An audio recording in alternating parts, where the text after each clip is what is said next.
Hello everyone, मैं हूं अखिल almost social से और आज के इस वीडियो में हम बात करने वाले हैं मोबाइल फोन फोटोग्राफी के ऊपर। जी हाँ दोस्तों, आप लोगों में से काफी लोग हैं जिन्होंने रिक्वेस्ट की थी रेगुलरली हमारे फर्स्ट एपिसोड के बाद से ही कि हर किसी के पास में मैं जानता हूं डिजिटल कैमरा या डीएसएलआर नहीं होते हैं, तो आप चाहते थे कि मैं आपको मोबाइल फोटोग्राफी के लिए हेल्प करूं, तो इसीलिए मैंने ये वीडियो आपके लिए डेडिकेट किया है। तो अगर आपको ये वीडियो पसंद आता है तो आप डेफिनेटली मुझे कमेंट सेक्शन में बता सकते हैं।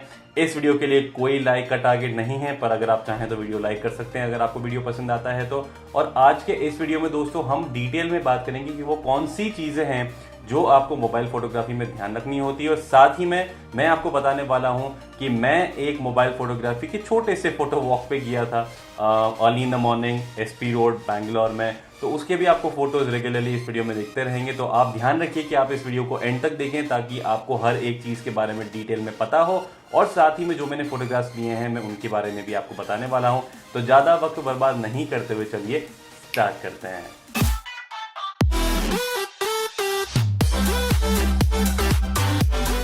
तो दोस्तों, जब हम मोबाइल फोटोग्राफी की बात करते हैं तो आपको क्लियरली मालूम होता है कि हर एक मोबाइल फ़ोन का कैमरा डिफरेंट होता है, अपर्चर डिफरेंट होता है। अगर आपने बेसिक्स नहीं देखे हैं अभी तक तो मैं आपको रिकमेंड करूंगा कि आप एपिसोड 1, 2 और 3 ज़रूर देखें इस वीडियो को देखने के बाद में, या फिर अगर आप चाहें तो इसको पॉज कर सकते हैं और साथ ही में जाके आपको सारे लिंक्स मिल जाएंगे डिस्क्रिप्शन में। तो आप पहले वो देखिए ताकि आपको जो मैं चीज़ें बताने वाला हूँ, जो टर्म यूज़ करने वाला हूँ, उन चीज़ों के बारे में अच्छे से पॉसिबल ज्ञान हो।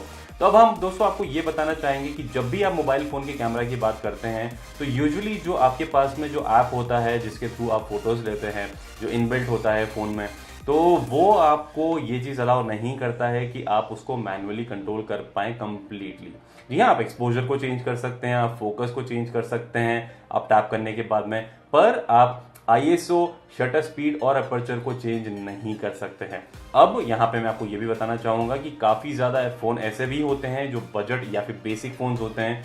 अगर मान लीजिए जो भी रेंज 15-20 हज़ार वाले हैं या उसके नीचे, काफ़ी ज़्यादा फ़ोन ऐसे होते हैं जिसमें हर कोई पर्टिकुलर एप्लीकेशन वर्क नहीं करती है ताकि आपको मैनुअल कंट्रोल दे पाए। जी हाँ, काफ़ी सारी एप्लीकेशन अवेलेबल है जिन्हें यूज़ करके आप मैनुअल हर चीज़ को कंट्रोल करके फोटोग्राफ ले सकते हैं, क्योंकि काफ़ी बार आपको शटर स्पीड हाई में लेना होता है फोटो, काफ़ी बार आपको शटर स्पीड लो में लेना होता है फोटो, काफ़ी ज़्यादा चीज़ें होती है जो आपके हाथ में होती है। पर काफ़ी बार ऐसा भी होता है कि आपका फ़ोन कंपैटिबल ही नहीं होता है। तो दोस्तों मैं आपको एग्जांपल बताना चाहूँगा कि मैंने यहाँ पे ये Asus का Zenfone 3S Max है, इसमें कुछ पर्टिकुलर ऐप्स को इंस्टॉल किया मैनुअल कंट्रोल लेने के लिए, पर काफ़ी ज़्यादा एप्लीकेशन इस पर्टिकुलर फ़ोन मॉडल को सपोर्ट ही नहीं करती है। तो इस वजह से मुझे कंप्लीट कंट्रोल नहीं मिल पाया। तो काफ़ी ज़्यादा एप्लीकेशन वर्क कर पाई, काफ़ी ज़्यादा एप्लीकेशन नहीं वर्क कर पाई। जो एप्लीकेशन वर्क कर पाई वो मुझे शटर स्पीड और अपर्चर चेंज करने का ऑप्शन ही नहीं दे रही है, इवन आफ्टर मैंने उसका प्रो वर्जन खरीदा। जी हाँ, अब एप्लीकेशन काफ़ी ज़्यादा होते हैं आपके पास में। कुछ एप्लीकेशन होती है जो आपको छोटा मोटा सा कंट्रोल देती है, जो बेसिक होता है, जो लाइट वर्जन होता है, वो फ्री होता है। अब कुछ एप्लीकेशन ऐसी होती है जो पेड होती है, जो आपको फुल कंट्रोल देती है। तो अगर आप चाहते हैं कि आप सीरियसली इस चीज़ को करना चाहते हैं तो आप डेफिनेटली उस चीज़ को इंस्टॉल कर सकते हैं, खरीद सकते हैं एप्लीकेशन को। पर अगर आप नहीं कर सकते हैं तो भी आप नॉर्मल अपने कैमरा से, जो आपका जो यूजुअल कैमरा ऐप आता है, आप उससे भी फोटोज़ ले सकते हैं। मैं एक पर्टिकुलर वीडियो करने वाला हूँ, एक स्पेसिफिक वीडियो करने वाला हूँ जिसके बारे में मैं आपको बहुत ही अच्छी mobile apps, mobile camera apps के बारे में बताने वाला हूं। तो वो हम डेफिनेटली उस सेक्शन में अलग से बात करेंगे क्योंकि ये वीडियो बहुत लंबा होने वाला है। तो अब मैं आपको यहाँ पे कुछ चीज़ें बताना चाहूँगा दोस्तों जो आपको ध्यान रखनी होती है जब भी आप मोबाइल फोटोग्राफी करते हैं। तो यहाँ पे कुछ चीज़ें हैं जो आपको ध्यान रखना होता है। तो मैंने इन टोटल 15 पॉइंट्स, जी हाँ, मैंने 15 पॉइंट्स आप लोगों के लिए तैयार किए हैं जो आपको ध्यान रखना होता है जब भी आप मोबाइल फोटोग्राफी करते हैं। ज्ञान नहीं है, मैं आपको प्रैक्टिकली हर चीज़ के बारे में बताने वाला हूं। तो बात करते हैं पहले पॉइंट की, जो कि है आपका लेंस। जब भी आप फोटोग्राफी के लिए अपना मोबाइल फ़ोन निकालें, आपका कैमरा का लेंस क्लीन होना चाहिए। अब दोस्तों कई बार ऐसा होता है कि जब भी आप मोबाइल फ़ोन निकालते हैं आपकी जेब में होता है, या फिर जब आप निकालते हैं आपकी फिंगर कैमरा के जो लेंस होता है उसके ऊपर टच होती है, हमारे हाथ में यूजुअली थोड़े टाइम में पसीना आता है या ऑयली थोड़ा सा हो जाता है, तो उस वजह से कैमरा थोड़ा सा गंदा हो जाता है या डस्ट हो सकती है। तो उस चीज़ को अगर आप क्लीन नहीं करेंगे तो आपके फोटोग्राफ में बहुत ही गंदा इम्पैक्ट पड़ने वाला है। जी हाँ, तो आपको इस चीज़ का ध्यान रखना है, खासकर तब जब आप रात में फोटोग्राफ ले रहे हैं, कहीं पर लाइट है तो आपको बहुत ही गंदा सा फ्लेयर दिखता है, बहुत ही गंदे से रिफ्लेक्शन दिखते हैं। तो आप उस चीज़ का ज़रूर से ध्यान रखिए कि आप अपने कैमरा के लेंस को क्लीन करें उसके पहले कि आप मोबाइल फोटोग्राफी कर रहे हैं। दोस्तों नंबर 2 की अगर मैं बात करूं तो कई बार ऐसा होता है कि आप किसी पर्टिकुलर चीज़ का फोटो लेना चाहते हैं पर आपके पास में बहुत ज़्यादा डिस्टर्बिंग एलिमेंट्स होते हैं उस पर्टिकुलर फ्रेम के अंदर। तो आपको कई बार या तो वेट करना होता है कि अगर मान लीजिए जैसे आप किसी इंसान का पोर्ट्रेट ले रहे हैं और पीछे बैकग्राउंड में कोई चल के जा रहा है, आपको ध्यान रखना होता है कि या तो आपको वेट करना होगा या आपको एंगल चेंज करना होगा। अगर कोई ऐसी चीज़ है जिसमें आप आइटम को इधर से उधर रख सकते हैं या फिर कुछ आइटम्स रख के आप उसको विजुअली प्लीजिंग कर सकते हैं तो आपको वो चीज़ करनी होती है। कई बार ऐसा होता है दोस्तों कि मान लीजिए कि अगर आप किसी रूम में फोटो ले रहे हैं, पीछे चेयर है, पीछे ये है, पीछे वो है और फोटो अच्छा नहीं आ पाता है क्योंकि पीछे डिस्टर्बिंग एलिमेंट्स होते हैं। तो आप ध्यान रखिए कि जब भी आप ऐसे फोटो लेते हैं तो आप पीछे आपके बैकग्राउंड में जो चीज़ें हैं आप उनको फोटो के एडवांटेज में यूज़ करें, ना कि उस चीज़ को एक डिस्टर्बिंग एलिमेंट बना दें।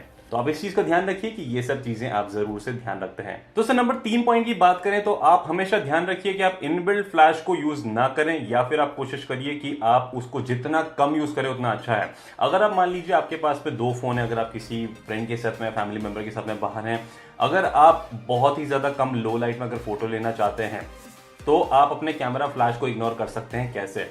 अब मैं आपको यहाँ बताना चाहूंगा। अगर मान लीजिए आपके पास में 2 फोन है, से फॉर एग्जांपल मैं आपको 2 फोन लेता हूँ, एक ये और एक ये, ठीक है। अब अगर मैं इससे एक फोटो लेता हूं तो जरूरी नहीं है कि मुझे इसी फोन का फ्लैश यूज करना होगा। तो मैं क्या कर सकता हूं, मैं दूसरे फोन का, इस फोन का आप फ्लैश ऑन कर सकते हैं।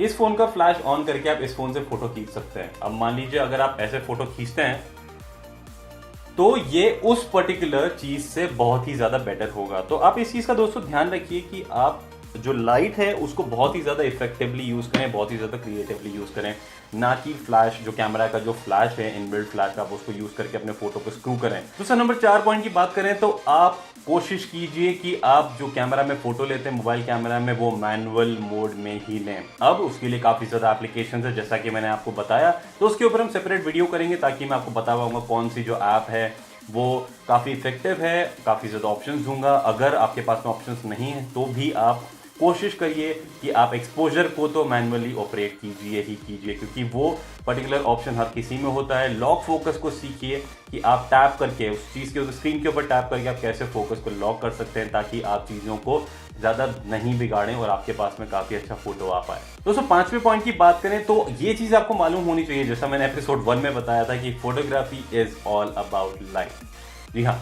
तो अगर आप चाहते हैं कि आपके पास में बहुत ही अच्छे मोबाइल में फोटोग्राफ्स आएँ, तो क्योंकि हमारे पास में लिमिटेशन है लो लाइट के लिए मोबाइल में, अगर आपके पास में लाइट इफेक्टिवली अगर आपको यूज़ करनी नहीं आती है तो आपको ये चीज़ ध्यान रखनी होती है कि आप जितना ज़्यादा हो सके उतना इफेक्टिवली लाइट को यूज़ करें अपने एडवांटेज में। तो यहाँ पे ये बहुत ही ज़रूरी चीज़ है। तो आप बिल्कुल से ध्यान रखिए कि अगर मान लीजिए आपके पास में लाइट पीछे है, अगर सूरज पीछे है और अगर आप सब्जेक्ट को यहाँ पे अगर आप लेके फोटो खींचते हैं तो दोस्तों फोटो अच्छा नहीं आने वाला है। इन प्लेस ऑफ दैट, अगर सूरज पीछे है, अगर लाइट सोर्स पीछे है तो आप उसको लाइट सोर्स को फेस करवाइए। तो अगर मैं फेस उस साइड करता हूं और अगर आप फेस पीछे से लेते हैं और फोटो पीछे से लेते हैं तो वो फोटो बहुत अच्छा आएगा। तो यहां मैं आपको इसीलिए बताना चाह रहा हूं कि आपको लाइट को बहुत इफेक्टिवली यूज करना होता है और तभी आपकी फोटोज बहुत ही ज्यादा परफेक्ट आ सकती है। शैडो को आप बहुत ही अच्छे से गेम खेल सकते हैं, शैडो का बहुत ही अच्छे फोटोज आते हैं शैडो के, तो वो भी आप ध्यान रखिए। बहुत ही इंपॉर्टेंट चीजें हैं ये जो आपको ध्यान रखना होता है। दोस्तों नंबर 6 पॉइंट की बात करें वो है कंपोजिशन। ये एक बहुत ही इंपॉर्टेंट चीज है फोटोग्राफी में, चाहे आप मोबाइल से फोटो लें, चाहे आप DSLR से लें, चाहे आप डिजी कैम से लें, चाहे आप एक्शन कैमरा से लें, किसी भी चीज से फोटो लीजिए, composition of the photograph is very very important. अब कंपोजिशन क्या होता है, कैसे होता है, फ्रेमिंग क्या होती है, क्रॉप क्या होता है, वो सब चीज़ों के बारे में एक एपिसोड होने वाला है जो हमारा नेक्स्ट एपिसोड होने वाला है। तो वहाँ पे मैं आपको बताने वाला हूँ फ्रेमिंग की इंपॉर्टेंस। जी हाँ, जब तक आपका कंपोजिशन फोटोग्राफ का अच्छा नहीं होगा तब तक आपका फोटोग्राफ अच्छा नहीं आएगा। लाइटिंग कितनी भी अच्छी हो, सेटिंग कितनी भी अच्छी हो, मैनुअल मोड में लीजिए, कितना भी ब्लर हो, नहीं फोटो अच्छा आएगा अगर आपका कंपोजिशन ठीक नहीं है तो आपको उस चीज़ को ध्यान रखना होता है। अभी के लिए शायद वो बहुत ही एडवांस में मैंने आपको बता दिया, पर आप नेक्स्ट एपिसोड को मिस नहीं करें, जहां पे हम कंपोजिशन के बारे में डिटेल में बात करने वाले हैं। खराब कंपोजिशन, अच्छे कंपोजिशन, तो आप डेफिनेटली मिस नहीं कीजिए। नंबर 7 की बात करें तो जैसा कि मैंने आपको बताया, अगर आप कोई मैनुअल कैमरा ऐप नहीं यूज करें या फिर आपका फोन कंपैटिबल नहीं है तो आप एक्सपोजर को डेफिनेटली एडजस्ट कीजिए अपने फोन में। वो ऑप्शन हर एक कैमरा में होता है, हर एक मोबाइल फोन कैमरा में होता है, तो आप उस चीज को ध्यान रखिए। आपको दोस्तों ये चीज ध्यान रखनी होती है कि आपका जो ब्रेन जिस चीज को क्रिएट करना चाहता है, कैमरा का जो ब्रेन है, जो सेंसर है, वो वही चीज क्रिएट करेगा, ऐसा जरूरी नहीं है। तो इसीलिए आपको उसे बताना होता है कि मुझे क्या चाहिए, जो मैं आखिरी में देखना चाहता हूं। तो आप डेफिनेटली इस चीज का ध्यान रखिएगा। दोस्तों नंबर 8 पॉइंट की बात करें, जो कि बहुत ही ज्यादा कॉमन है, वो ये है कि आप अपने मोबाइल फोन के जूम को, जो आपका जो इनबिल्ट जूम होता है, उसको आप 1.5x से ज्यादा यूज ना करें। काफी ज्यादा लोग होते हैं जो सोचते हैं ऑब्जेक्ट आपका बहुत दूर है, आप जूम करेंगे, फोटो ले लेंगे, फोटो बहुत ही घटिया आती है, बहुत ब्लरी आती है, बहुत ज्यादा ग्रेन्स होते हैं, क्वालिटी बहुत गंदी होती है। अगर पॉसिबल है तो आप उसको बिल्कुल भी जूम मत करिए। मेरे हिसाब से आप जूम करें, उससे अच्छा आप अपने पैरों से अपने आप को जूम करें। मेरा बोलने का मतलब है कि अगर मान लीजिए मुझे आपका फोटो लेना है, अगर आप 5 फीट दूर हैं, अगर मेरा फोटो अच्छा नहीं आ रहा है तो 1.1 जूम करने से अच्छा है कि मैं 2 फीट आपके करीब चला जाऊं।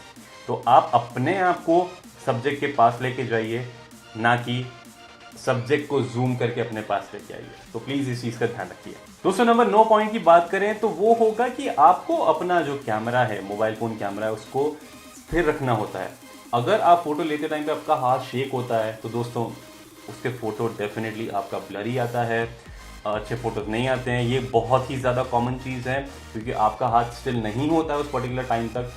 2 सेकंड लगता है फोटो लेने के लिए। आप स्थिर रखिए, फोटो लीजिए, फिर आप मूवमेंट कीजिए। अगर आप फोटो लेते लेते मूवमेंट करते हैं तो फोटो नहीं अच्छा आता है। या फिर अगर आपके पास में अगर इस चीज़ का अगर बहुत ज़्यादा आपको लगता है कि नहीं, आप ये चीज़ कंट्रोल नहीं कर पा रहे, क्योंकि आपको अपने कैमरा को स्थिर रखने के लिए भी काफ़ी प्रैक्टिस की ज़रूरत होती है। तो अगर आपके पास में ये ऑप्शन नहीं है, तो अगर आपके कैमरा में बर्स्ट मोड का ऑप्शन होता है, तो आप जो भी फोटो लीजिए, इंपॉर्टेंट फोटो वो आप बर्स्ट मोड में ही लीजिए। 5-6 फोटो लीजिए, ताकि उसमें से बीच वाला जो एक फोटो है वो डेफिनेटली बहुत ही अच्छा आ जाता है। तो सर नंबर 10 पॉइंट की बात करें तो आप हर एक फोटो को एक बोरिंग एंगल से ना लें। मेरे बोलने का मतलब है, उससे अच्छा है कि आप अलग अलग एंगल से मल्टीपल फोटोज लें। आप हर एक एंगल में मल्टीपल फोटोज लेना ना भूलें, क्योंकि कई बार ऐसा होता है, जैसा मैंने आपको बताया, कि अगर आपका हाथ स्थिर नहीं है तो आपका फोटो बिगड़ जाएगा। तो उससे अच्छा है कि आप वो फोटो बिगाड़ने से अच्छा 4-5 फोटोज लीजिए हर एक एंगल के लिए, ताकि आपके पास में अच्छा खासा बैकअप होता है। पर अगर आपके पास में मेमोरी नहीं है तो आप इस चीज़ का ध्यान रखिए कि आपको बहुत ज़्यादा फोटोज नहीं लेना, जितना रिक्वायर्ड है उतना ही लेना है। या फिर आप फोटोज लेने के बाद में आप इमीडिएटली उसी के बाद में सॉर्टिंग कर सकते हैं। जो फोटो अच्छा है उसको रखिए, बाकी को डिलीट कर दीजिए, वो भी आप कर सकते हैं। दोस्तों नंबर 11 पॉइंट जो मैंने देखा है काफी ज्यादा लोग उस चीज को करते हैं, वो ये है कि आप किसी भी फोटो को ओवर प्रोसेस ना करें। अब दोस्तों यहाँ पे अगर बात करें, फोटोग्राफी और फोटो रीटचिंग या फोटो मैनिपुलेशन, ये दोनों चीजें बहुत अलग होती है। अगर आप फोटोग्राफी में इंटरेस्ट रखते हैं तो आप प्लीज एक्सट्रीम एडिटिंग मत कीजिए। एडिटिंग आपको सिर्फ बेसिक एडिटिंग करनी चाहिए। कई बार होता है कि आपको अलग अलग टेक्निक्स होती हैं जो आप यूज कर सकते हैं आपके रिजल्ट के हिसाब से। पर मैं उस चीज की बात कर रहा हूं दोस्तों, जैसा कि आपको स्क्रीन पे यहाँ पे दिख रहा है, आपके पास में सामने नॉर्मल सा फोटो है, वहां पे आपने लाइटनिंग ऐड कर दी, वहां पे आपने बर्ड ऐड कर दी, वहां पे आपने एक में सीधी लाइट ऐड कर दी। जो एक्चुअल फोटो था आपने उसको कुछ और ही बना दिया। अब मैं ये नहीं बोलता कि ये फोटो खराब है, पर मैं आपको ये बताना चाहता हूँ कि आपको फोटोग्राफी को रेस्पेक्ट करना आना चाहिए। अगर आप सीखना चाहते हैं फोटोग्राफी को, तो आप लोगों को वही दिखाइए जो आपने एक्चुअली में कैप्चर किया है थोड़ी सी एडिटिंग के बाद में। तो इनिशियली आप इस चीज को कर सकते हैं, पर आप साथ ही में अगर मैनिपुलेशन में भी अगर आप जाना चाहते हैं तो डेफिनेटली आप एडिटिंग रीटचिंग सीख सकते हैं, जो कि हम सीखने वाले हैं डेफिनेटली। पर आप स्टार्टिंग में मैं आपसे सजेस्ट करूंगा आप ये एक्सट्रीम एडिटिंग मत कीजिए। दोस्तों नंबर 12 पॉइंट की बात करूं तो मैं आपको ये बताना चाहूंगा, जब भी आप कोई नया कैमरा का ऐप अगर इंस्टॉल करते हैं, मान लीजिए आपने कोई मैनुअल कंट्रोल के लिए कोई ऐप इंस्टॉल किया, आप बाहर गए, बिना उस ऐप के बारे में जाने आपने उस ऐप को यूज करके फोटोज लेने की कोशिश करी, घर आए फोटोज खराब निकले, मुझे गाली दी। तो आपको इस चीज का ध्यान रखना होता है दोस्तों कि जब भी आप किसी भी नई ऐप को इंस्टॉल करते हैं तो आपको उस चीज के बारे में हर चीज का ज्ञान होना चाहिए। आप उसको कम से कम 2 या 3 बार यूज करिए, फेमिलियर हुइए कि उस चीज में फीचर क्या है, कैसे यूज करते हैं, क्या आउटपुट होता है क्या चीज करने से। उस चीज के बारे में बिना जाने आप उस चीज को बाहर जाके यूज ना करें। तो मुझे गाली देने से अच्छा है कि आप उस चीज पे थोड़ा सा टाइम दीजिए, चेक करिए क्या चीज है क्या चीज नहीं है, क्योंकि मैं आपको ज़रूरी एडवांस में बताना चाहूँगा, क्योंकि मैं डेफिनेटली ये नहीं चाहूँगा कि आपके कुछ मोमेंट्स मिस हों इन स्टूपिड चीज़ों की वजह से। तो इसीलिए मेरा ये फ़र्ज़ है कि मैं आपको बताऊँ कि आप जो भी नई एप्लीकेशन इंस्टॉल करते हैं, चाहे वो एडिटिंग के लिए हो, चाहे वो कैमरा से फ़ोटो खींचने के लिए हो, आप उस चीज़ को डेफिनेटली यूज़ करने के बाद में ही उस चीज़ को फाइनली इंप्लीमेंट कीजिए। दोस्तों नंबर 13 पॉइंट जो बहुत इंपॉर्टेंट है, शायद मुझे इस चीज़ के बारे में पहले बात करनी चाहिए, पर एनीवे सेम वीडियो है। तो आप बाहर जाने के पहले या फिर आपके पास में अगर पता है कि आपको बहुत ज़्यादा फ़ोटोज़ लेने हैं, उसे करने के पहले आप अपने फ़ोन की मेमोरी को चेक करना ना भूलें। ऐसा नहीं होना चाहिए कि आपके पास में सिर्फ 4 या 5 फ़ोटोज़ की जगह हो, उसके बाद में मेमोरी लो आ जाए या नो मेमोरी आ जाए, उसके बाद में आपको बहुत इंपॉर्टेंट फाइल्स हो सकता है डिलीट करने पड़े, ऐप डिलीट करने पड़े। तो आप उस चीज़ का ध्यान रखिए दोस्तों कि आप ये सब चीज़ें पहले से ही चेक कर रहे हैं जाने के पहले। और कैमरा की बैटरी फुली चार्ज करना ना भूले जाने के पहले। दोस्तों नंबर 14 पॉइंट की बात करें तो बैकग्राउंड और आपका ऑब्जेक्ट, बैकग्राउंड और आपका सब्जेक्ट दो चीज़ें होती है। अगर मान लीजिए आपका सब्जेक्ट काफ़ी क्लोज है आपके मोबाइल फ़ोन से और बैकग्राउंड थोड़ा काफ़ी दूर है, तो मोबाइल फ़ोन में डेफिनेटली आजकल ऐसे ऑप्शन आ रहे हैं, क्योंकि अपर्चर लो होता है इनका, f2 या फिर 1.8 के या 1.9 के अपर्चर वाले जो कैमरा फ़ोन्स आते हैं। तो उस चीज़ में क्या होता है कि जब आप सब्जेक्ट पे फोकस करते हैं तो बैकग्राउंड थोड़ा ब्लर होता है। तो आप उस टाइप का फ़ोटो लेने के टाइम पे इस चीज़ का ध्यान रखें कि आप फोकस को अच्छे से चेक करें, अच्छे से ध्यान रखिए कि आप जिस चीज़ पे फोकस करना चाहते हैं उसी चीज़ पे फोकस हो, लॉक हो जब आप उस फोटो को क्लिक कर रहे हैं। और बात करें नंबर 15 पॉइंट की, जो कि लास्ट पॉइंट है, वो ये है कि जब भी आप मोबाइल फोटोग्राफी करें तो आप प्लीज़ उस मोमेंट को एंजॉय करना ना भूलें।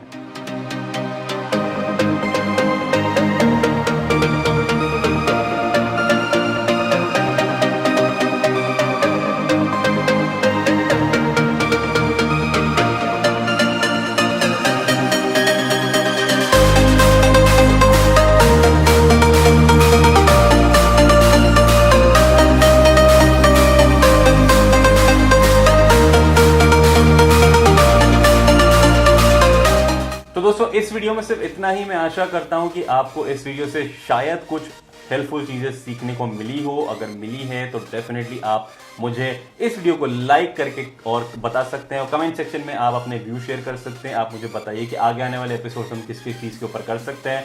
अगर आपके पास में कोई भी सजेशन है डेफिनेटली दे सकते हैं। अगर आपने इस चैनल को अभी तक सब्सक्राइब नहीं किया है तो आप सब्सक्राइब नहीं भूलें, ताकि हम इसी तरीके से मज़ेदार वीडियो कर पाएँ। और अगर आप ऑलरेडी सब्सक्राइब्ड हैं तो नोटिफिकेशन आइकन, जो कि बेल आइकन है, घंटी का साइन, उस पर क्लिक करना ना भूलें, ताकि आपको नोटिफिकेशन आ जाएगा जब भी मैं नया वीडियो करूंगा।